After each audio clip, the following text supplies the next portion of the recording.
Mystical homeopath Bangla চ্যানেলে আপনাদের সবাইকে স্বাগত। আজ আমরা এক দারুণ বিষয়ের মধ্যে ডুব দেওয়ার চেষ্টা করব।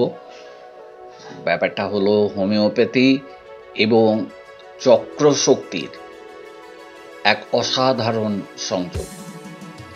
আপনি যদি জানতে চান যে কিভাবে এই দুই পদ্ধতি আপনার জীবনে সুস্থতা ও ভারসাম্য ফিরিয়ে আনতে পারে, তাহলে ভিডিওটা পুরোটা দেখুন, একদম স্কিপ করবেন না। চলুন শুরু করি হোমিওপ্যাথি দিয়ে। এটি একটি প্রাকৃতিক চিকিৎসা পদ্ধতি যার মূল নীতি হলো সমান দ্বারা সমানের চিকিৎসা। অর্থাৎ যে উপাদান সুস্থ মানুষের মধ্যে কোনো উপসর্গ তৈরি করে, সেটাই অসুস্থ মানুষকে সেই উপসর্গ থেকে মুক্ত করতে পারে।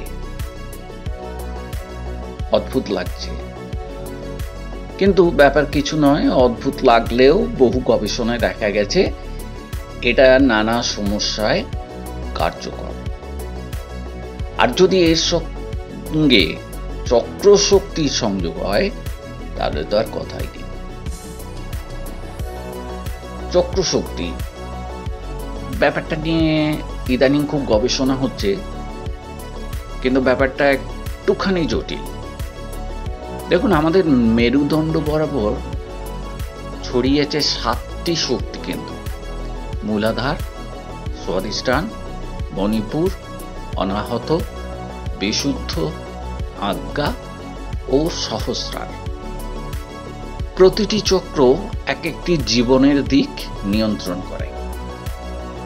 যেমন হৃদয় চক্র ভালোবাসা ও করুণার সঙ্গে সম্পর্কিত, আবার আজ্ঞা চক্র, যাকে তৃতীয় নয়নও বলা যায়, এটা হলো অন্তর্দৃষ্টি ও উপলব্ধির কেন্দ্র। আপনি নিশ্চয়ই এখন ভাবছেন যে এই দুইটি ব্যাপার যেটা দিয়ে মানুষকে ভালো রাখা যায়, এই দুইয়ের মধ্যে সংযোগ কোথায়? যখন আমাদের চক্রগুলোর ভারসাম্য নষ্ট হয়ে যায়, তখন তা দেহে ও মনের মধ্যে বিভিন্ন সমস্যার সৃষ্টি করে। আর হোমিওপ্যাথি কি করে? হোমিওপ্যাথি শুধু শারীরিক লক্ষণই নয়, বরং সেই শক্তির যে ইমব্যালেন্স, অসামঞ্জস্যতা, সেটাকে ঠিক করে।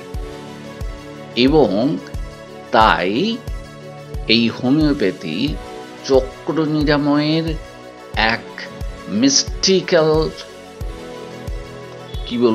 অস্ত্র হয়ে উঠতে পারে। একটা উদাহরণ দেওয়া যাক।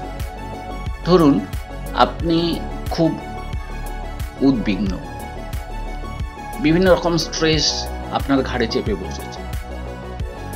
এটা কি করে? অনেক সময় আপনার মণিপুর চক্রের ভারসাম্যহীনতা লক্ষণ হতে পারে, যেটা আপনার আত্মবিশ্বাস ও ব্যক্তিগত শক্তির সঙ্গে সম্পর্কিত। এই অবস্থায় অনেক হোমিওপ্যাথি ওষুধ আছে। তার মধ্যে জ্যালসেমিয়াম বলে একটি হোমিওপ্যাথি ওষুধ আছে, যেটি উদ্বেগ কমাতে খুব সাহায্য করে। সঙ্গে মণিপুর চক্র ভারসাম্য রাখার জন্যে ধ্যান বা কিছু যদি যোগাভ্যাস করা যায়, তাহলে কি হবে? তাহলে উদ্বেগ যাবে কমে এবং নিরাময় হবে দ্রুত। তাহলে একসঙ্গে কিভাবে কাজ করবেন? মানে এদিকে চক্র, ওদিকে হোমিওপ্যাথি। প্রথমে আপনি নিজেকে প্রশ্ন করুন, আপনার কোন জায়গায় ঠিক ভারসাম্যহীনতা আছে বলে মনে হচ্ছে। তারপর সেই অনুযায়ী হোমিওপ্যাথি রেমেডি খুঁজুন।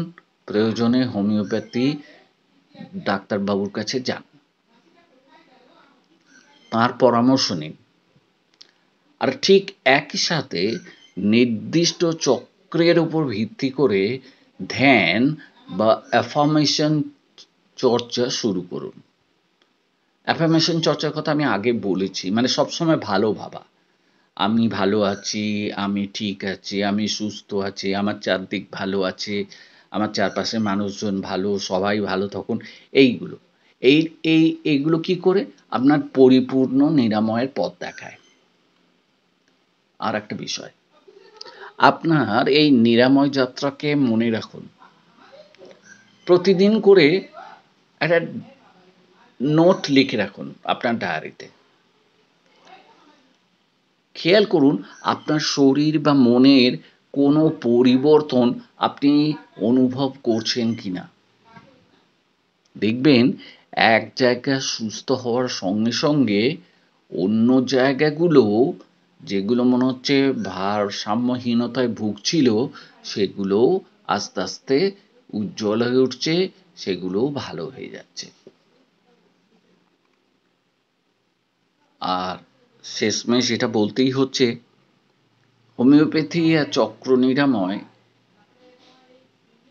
কোনো বিকল্প নয়। তার মানে আপনি হোমিওপ্যাথি ছেড়ে দিয়ে শুধু চক্র নিরাময় যাবেন, এটা নয়। আমি বলতে চাইছি যেটা, সেটা হচ্ছে কমপ্লিমেন্টারি সিস্টেম। মানে এরা একে অপরের পরিপূরক। প্রথমে আপনাকে কি করতে হবে? নিজের উপর যথেষ্ট বিশ্বাস রাখতে হবে। আপনাকে শরীরের কথা শুনতে হবে। আর স্বাস্থ্য ও সুখের পথে এগিয়ে চলার চেষ্টা করতে হবে। হতাশ হলে চলবে না। আমি অসুস্থ তাই আমি হতাশ, এটা হলে চলবে না। আপনাকে চেষ্টা করতে হবে কিভাবে আপনি সুস্থতার উজ্জ্বল আলোর কিরণ নিজেকে রাঙিয়ে নিতে পারেন। ভিডিওটা যদি ভালো লেগে থাকে তাহলে অবশ্যই একটা লাইক দেবেন। আমার এই মিস্টিক্যাল হোমিওপ্যাথ চ্যানেলটিকে সাবস্ক্রাইব করবেন। আর কমেন্টে লিখে জানাবেন আপনার কি অভিজ্ঞতা আছে হোমিওপ্যাথি বা চক্র নিরাময় এই বিষয় নিয়ে। যদি থাকে অবশ্যই কমেন্ট করবেন। দেখা হবে পরের ভিডিওতে। আপনাকে এটা বলে রাখি শেষমেশ, নিজেকে ভালোবাসুন এবং ভারসাম্য রক্ষা করার চেষ্টা করুন, যাতে আগামী দিনে আপনি সুস্থ থাকতে পারেন, ভালো থাকতে পারেন আর উদ্বেগমুক্ত থাকতে পারেন। ভালো থাকবেন সবাই। আজকের মতো এখানেই থামলাম। পরবর্তী আবার নতুন কোনো বিষয় নিয়ে আলোচনা করা যাবে।